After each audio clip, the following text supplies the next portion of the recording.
Good evening, America. Tonight's breaking story begins with a countdown to crisis. September 30th is looming, and the United States government is barreling toward a shutdown unless leaders in Washington can strike a deal. President Donald Trump has scheduled a high-stakes meeting with Democratic leaders Chuck Schumer and Hakeem Jeffries.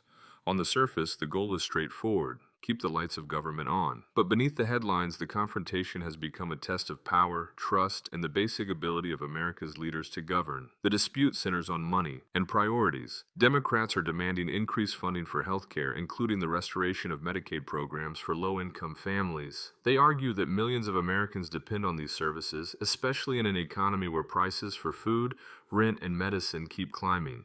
Trump's administration, however, has pushed back.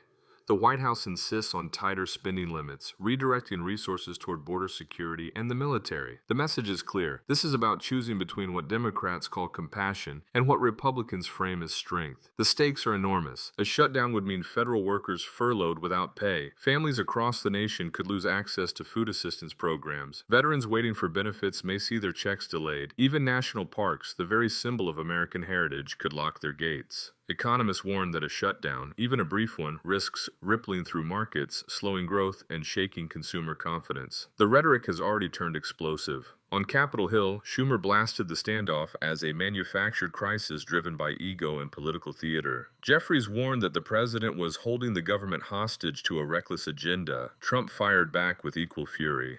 If the Democrats want to shut it down, that's on them, he declared, casting himself as the defender of the people against a corrupt Washington elite. For his supporters, this was vintage Trump: blunt, combative, unapologetic.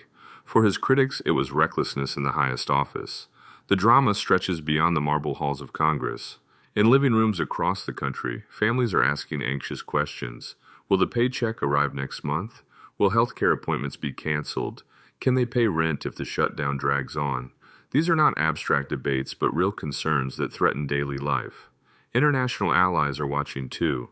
A government shutdown in the world's largest economy would raise doubts about America's stability. European leaders have quietly expressed concern, while financial markets abroad brace for turbulence. The image of partisan brinkmanship only deepens uncertainty about America's role as a global anchor.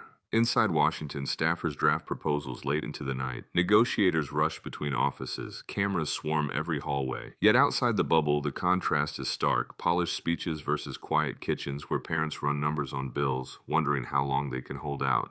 Stage 1 ends with urgency. September 30th is more than a date on a calendar. It is a deadline for stability, a test of credibility, and perhaps the last chance for America's leaders to prove they can put governance above politics. The clock is ticking, and the whole nation is listening. Our second breaking story tonight comes from the steps of the United States Supreme Court, where a ruling has set Washington ablaze. In a decision that legal scholars are already calling historic, the court sided with President Donald Trump, granting him the authority to temporarily remove Rebecca Slaughter, a commissioner of the Federal Trade Commission. At first glance, this may appear to be a narrow case. In reality, it is a dramatic shift, one that challenges the very independence of America's regulatory watchdogs. For decades, independent agencies like the FTC, the FCC, and even the Federal Reserve have been shielded from direct presidential control. Their members serve fixed terms, insulated from political pressure so that corporations, markets, and consumers receive impartial oversight. That insulation was shattered today. With its ruling, the court opened the door for presidents to intervene directly in the agencies once thought untouchable. Trump's lawyers argued that the president must have flexibility to remove officials who obstruct the will of the people. The conservative majority on the court agreed, declaring that executive authority must not be restrained by what Trump has often labeled deep state bureaucrats. In dissent, the liberal justices warned of catastrophe. The ruling, they argued, risks turning neutral regulators into partisan weapons. The political fallout was immediate. Democrats condemned the decision as a step toward authoritarianism. Senator Elizabeth Warren issued a fiery statement: "This is how democracies erode. If a president can fire regulators at will, then our system of checks and balances collapses." House Minority Leader Hakeem Jeffries echoed her warning, calling the ruling a blank check for abuse of power. Republicans, however, hailed the decision as a victory for accountability. "The American people elect a president, not a commission," one GOP senator declared. If bureaucrats want to shape policy, they should answer to the executive branch. Conservative media celebrated the outcome as proof that Trump is dismantling barriers erected by elites. Outside Washington, the implications ripple outward. Consumer advocates fear that regulators will hesitate to confront corporations if their jobs depend on presidential approval. Wall Street analysts caution that markets may become less stable if policy swings wildly with every administration. Human rights groups warn that once independence is lost, it will be nearly impossible to restore. For Trump, this ruling is more than legal validation. It is political ammunition. He can now present himself as a leader smashing the deep state, taking direct control over a system he has long described as corrupt and unaccountable. For critics, it is one more step down a dangerous road, a consolidation of power that erodes the very guardrails of democracy. The images from today tell the story vividly. Trump allies cheering on courthouse steps, protesters waving signs reading, "Hands off our agencies," and ordinary Americans wondering whether regulators sworn to protect them will now bow to politics. Stage 2 closes with a sobering question. When the watchdogs of democracy become tools of the president, who will guard the guardians? Our third breaking headline tonight is as controversial as it is unprecedented. President Donald Trump has signed an executive order officially designating Antifa a terrorist organization. The move comes just days after the shocking killing of conservative activist Charlie Kirk, an act that horrified the nation and further polarized an already divided America.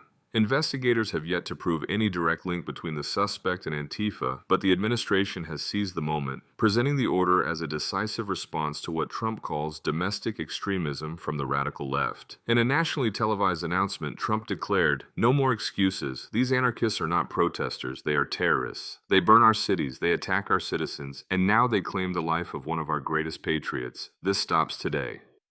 With American flags behind him and supporters cheering, the president framed his decision as a matter of law and order, casting himself as the guardian of national security. Yet the backlash was immediate and ferocious. Civil liberties advocates denounced the order as unconstitutional, warning that it criminalizes dissent and hands the executive branch sweeping powers to target political opponents. If the president can call Antifa terrorists today, what stops him from designating climate activists, journalists, or entire political movements tomorrow? Asked one ACLU attorney. Democratic lawmakers echoed those concerns. Senator Cory Booker warned that the administration had crossed a dangerous line. Representative Alexandria Ocasio-Cortez declared, "This is not about safety, this is about silencing dissent." Outside the Capitol, protesters held signs reading, "Dissent is not terrorism," and First Amendment under attack. International voices also weighed in. The European Union criticized the designation, noting that Antifa lacks formal leadership or organizational structure, making the label legally questionable. Human rights groups compared the move to tactics used by authoritarian regimes, where governments brand opposition groups as terrorists to justify repression. But among Trump's supporters, the mood was triumphant.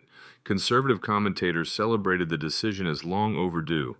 Right-wing media outlets framed the order as proof that Trump is restoring law and order, protecting citizens from chaos, and honoring Charlie Kirk's legacy. At rallies, chants of "Protect Charlie" echoed alongside cheers for the executive order, turning tragedy into political fuel. On social media, the divide sharpened. Hashtags like #Antifa terrorism surged, while counter-messages like #Free Speech Now and #Resist trended in opposition. The digital battlefield mirrored the streets of Portland, Seattle, and Washington, D.C., where demonstrations flared late into the night. Images of riot police clashing with mass protesters filled television screens, adding urgency to an already combustible national mood. Stage 3 leaves us with a chilling dilemma. To some, Trump has taken bold action to protect America. To others, he has crossed a constitutional red line, weaponizing tragedy to tighten his grip on power. And as both sides dig in, the nation faces the question, is this the defense of democracy or the beginning of its undoing? Our final breaking development tonight takes us from politics to public health, but the impact is every bit as political and explosive. At a rally earlier today, President Donald Trump suggested a link between Tylenol, common childhood vaccines, and autism. The remarks, made off the cuff but delivered with conviction, set off immediate alarm bells in the scientific community and opened yet another front in America's culture wars. To a cheering crowd, Trump declared, Parents know it. They give Tylenol, they give these shots, and suddenly their kids change. Nobody in Washington wants to talk about it, but I will. His supporters roared in approval, hailing him as a truth-teller unafraid to challenge what they call the medical establishment. But doctors and scientists were horrified. The American Academy of Pediatrics issued a rare emergency statement, flatly rejecting any link between vaccines, acetaminophen, and autism. The Centers for Disease Control and Prevention echoed the warning, calling the president's comments dangerous misinformation. Medical experts stress that decades of research involving millions of children worldwide show no credible evidence connecting vaccines or Tylenol to autism. This is not a matter of opinion, one leading pediatric neurologist said. This is settled science. Suggesting otherwise puts lives at risk. Democrats immediately seized on the controversy. Senator Bernie Sanders blasted the remarks as reckless endangerment of children's health. Representative Alexandria Ocasio-Cortez accused Trump of peddling pseudoscience for political gain. Even some moderate Republicans appeared uneasy, quietly acknowledging that undermining vaccine confidence could have catastrophic consequences for public health.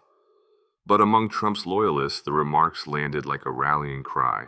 On social media, hashtags such as #ProtectOurKids and #BigPharmaLies surged within hours. Parent groups sympathetic to anti-vaccine movements flooded Facebook with personal anecdotes, insisting the president was right to raise the issue.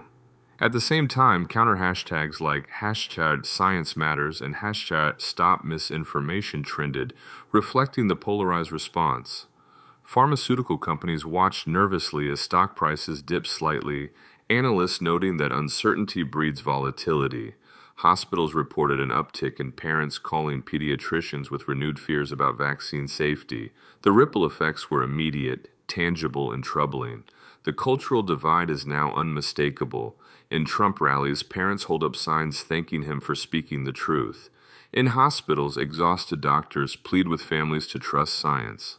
On cable news, pundits argue over whether the president's remarks are bold free speech or dangerous lies. Stage 4 closes with a chilling thought. In an age when political rhetoric often outweighs evidence, words spoken from a podium can alter decisions made at kitchen tables and doctors' offices. America tonight faces not only a political crisis, but a public health dilemma. Whether leadership built on provocation and mistrust will come at the cost of science, safety, and the well-being of future generations.